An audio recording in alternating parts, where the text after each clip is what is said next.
Drove down to play Adams on Friday. The guys did a nice job getting off the bus. We were able to play all 41 players that we traveled. Gave a lot of young guys a good amount of time to get in the field and play and learn and develop, and then came back home and went back to Pueblo on Saturday, played on Sunday. I think they handled the Sunday game much better than they did on Friday. Just played more like a team. We played a little bit faster, more aggressive, just a little bit more understanding of where we're trying to be.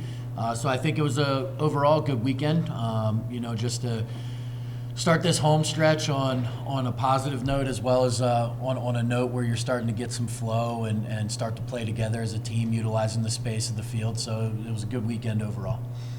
You already mentioned it. You're gearing up to host your first home game of the season. You've had 5 road trips so far. So what's the thing for the program and for the team, and how excited are you guys, to host it and have like a rematch with Colorado College? Sure. I'll touch on it quickly, and then I'll let them, speak.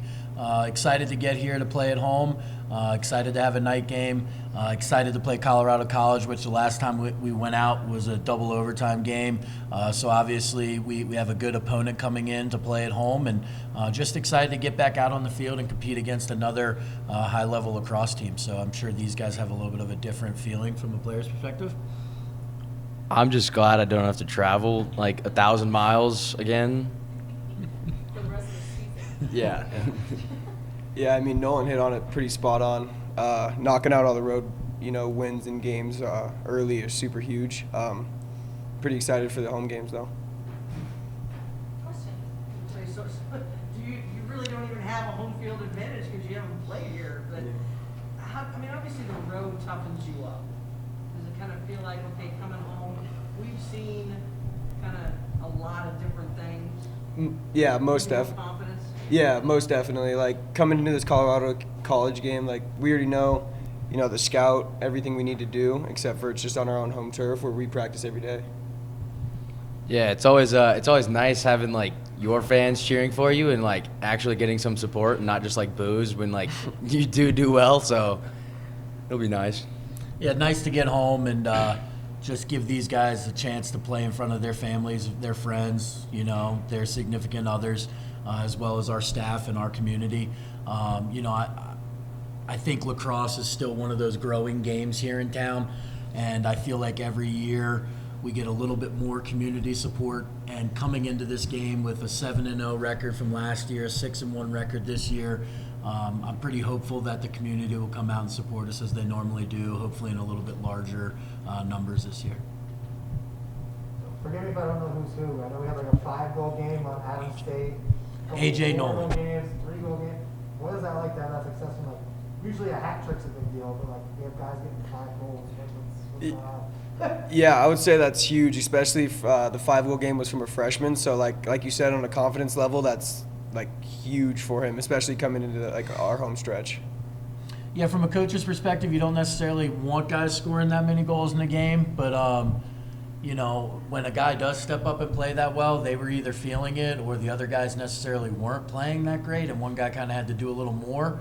But for Hunter Holcomb, the freshman, to get that 5-goal game against Adams State, I think was really huge for him because he's been practicing hard, playing well. He's a kid from the beginning of the fall we knew was going to be a contributor, and hopefully that was the moment that college game kind of clicks for him and he can push forward and really become a mainstay for us. He's already a starting attackman, but maybe now he plays a little bit more like a sophomore versus like a freshman.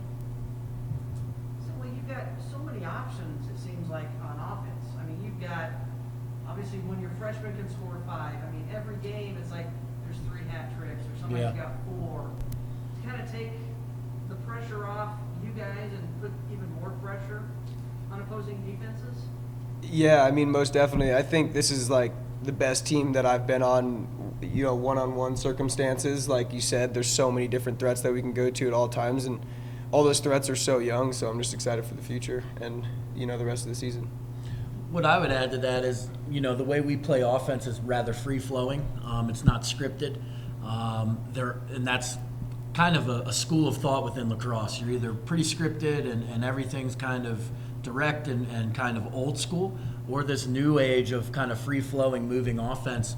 Our goal as a staff is to recruit the most athletic and and best lacrosse players that we can, and we try to take this kind of conglomerate of talent and put it together and let them play off of their strengths and each other's weaknesses, which is a little bit different versus just telling a guy to get out of the way and someone else is going to come in behind him. Those are two different trains of thought, and we've really worked hard over the past 6-7 years to recruit the right kids to play in our offense the way we want to have it. I do think we have a lot of options on offense. I think it keeps the defenses off balance.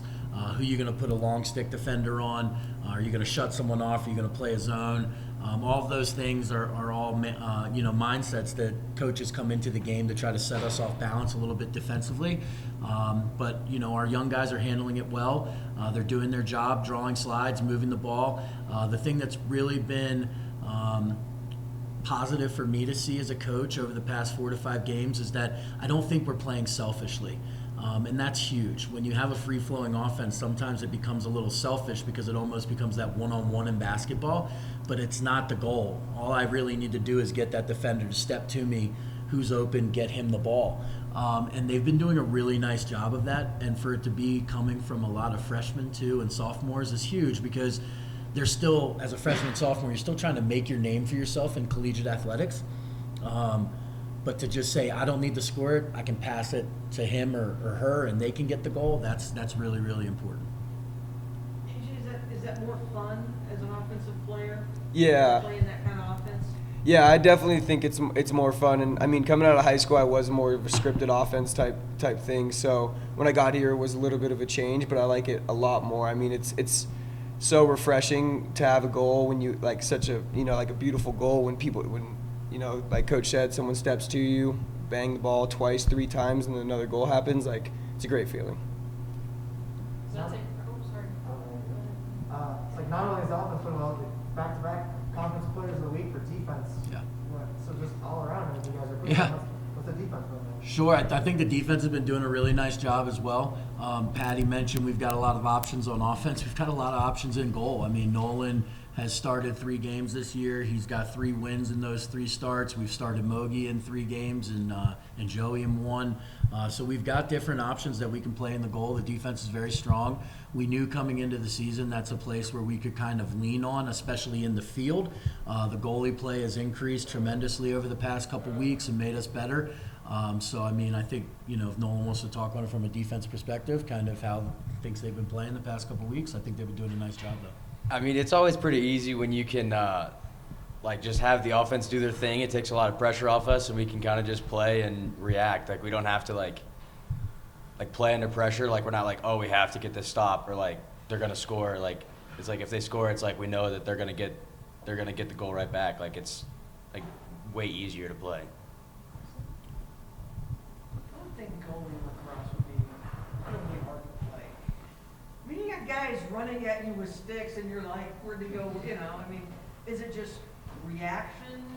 Can you read Like the shot or like? the shot? Yeah, a lot of it's so the shot. A lot of it's like the pre-shot read, like because like statistically we're only supposed to make like 10% of the saves, but like just based off like how we see it and everything, like and like looking around screens and stuff, it's not that bad.